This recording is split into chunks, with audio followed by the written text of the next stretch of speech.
امریکہ کے ایک اسپتال میں ایک عجیب و غریب واقعہ پیش آیا اور اس واقعے کے پیش نظر امریکن ڈاکٹر مسلمان ہو گیا۔ مذکورہ اسپتال میں ایک روز ڈلیوری کے 2 کیس ایک ساتھ آئے۔ ایک عورت سے لڑکا پیدا ہوا اور دوسری عورت کے ہاں لڑکی۔ جس رات میں ان دونوں کے بچوں کی ولادت ہوئی، اتفاق سے نگران ڈاکٹر موقع پر موجود نہیں تھا۔ دونوں بچوں کی کلائی میں وہ پٹی بھی نہیں باندھی ہوئی تھی جس پر بچے کی ماں کا نام درج ہوتا ہے۔ تو نتیجہ یہ ہوا کہ دونوں بچے غلط ملت ہو گئے اور ڈاکٹروں کے لیے یہ شناخت کرنا مشکل ہو گیا کہ کس عورت کا کون سا بچہ ہے، حالانکہ ان میں سے ایک لڑکی تھی اور دوسرا لڑکا۔ ولادت کی نگرانی کرنے والے ڈاکٹروں کی ٹیم میں ایک مسلمان مصری ڈاکٹر تھا جس کو اپنے فن میں بڑی مہارت حاصل تھی اور امریکن ڈاکٹروں سے اس کی بڑی اچھی شناسائی تھی، اور اپنے اسٹاف کے ایک امریکی ڈاکٹر سے گہری دوستی تھی۔ دونوں ڈاکٹر سخت پریشان تھے کہ اس مشکل کا حل کیسے نکالا جائے۔ امریکی غیر مسلم ڈاکٹر نے مصری ڈاکٹر سے کہا، تم تو دعویٰ کرتے ہو کہ قرآن ہر چیز کی تبیین و تشریح کرتا ہے اور اس میں ہر طرح کے مسائل کا احاطہ کیا گیا ہے، تو اب تم ہی بتاؤ کہ ان میں سے کون سا بچہ کس عورت کا ہے۔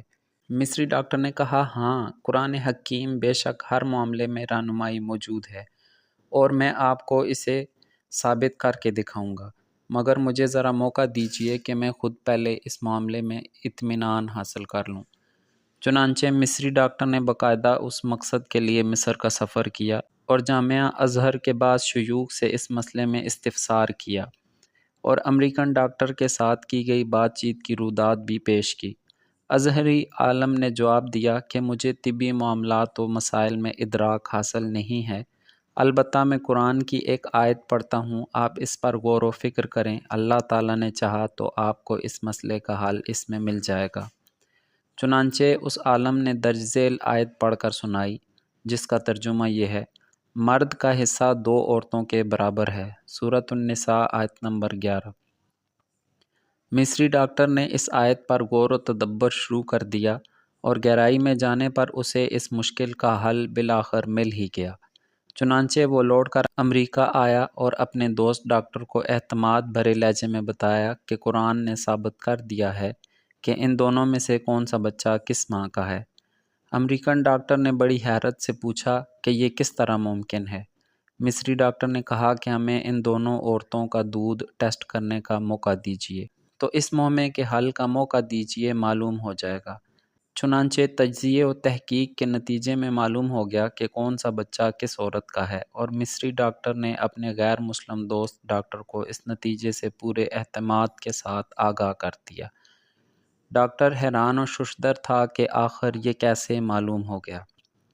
مصری ڈاکٹر نے بتایا کہ اس تحقیق و تجزیے کے نتیجے میں جو بات سامنے آئی ہے وہ یہ تھی کہ لڑکے کی ماں میں لڑکی کی ماں کے مقابلے میں 2 گنا دودھ پایا گیا۔ مزید برآں لڑکے کی ماں کے دودھ میں نمکیات اور وٹامنز کی مقدار بھی لڑکی کی ماں کے مقابلے میں 2 گنی تھی۔ پھر مصری ڈاکٹر نے امریکن ڈاکٹر کے سامنے قرآن کریم کی وہ متعلقہ آیت تلاوت کی، مرد کا حصہ 2 عورتوں کے برابر ہے، جس کے ذریعے اس نے اس مسئلے کا مشکل حل تلاش کیا، اور جس مسئلے کو حل کرنے میں دونوں ڈاکٹر نہایت پریشان تھے۔ چنانچہ وہ امریکن ڈاکٹر فوراً ایمان لے آیا۔ سبحان اللہ۔